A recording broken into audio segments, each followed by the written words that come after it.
Eto naman, si Abby. Pati nga ng picture to si Abby na to. Grabe yung kinasi... Oh! Grabe, oh. Abby, explain mo. Ilang pounds ka yan? Time na yan. Ano po, Will? 97 kilos po. Oh, 97 yan. Ngayon, nandito ka na. Itong kulay pula na. Ilang ka na ngayon? Yan. 52 kilos po, Will. 52 na lang. Bali, ano po? 40 45. Ang nawala, kilos, oh. Tingnan mo yung gitna. Hindi mo iisipin ng ganyan ka dati, ha? Anong milagro nangyari? Anong ginawa mo para maging inspirasyon ka sa amin?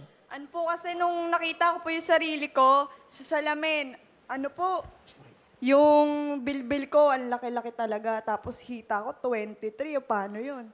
Dapat Pero bewang. bakit ka tumaba ng ganon?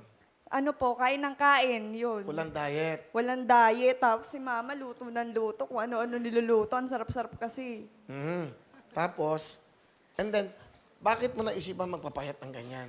Kasi yung mga high school na kaklase ko, kabatch, ano po, inaasar. Ang apelido ko kasi Habel. So, tatawagin nila ako, Habel-Bel.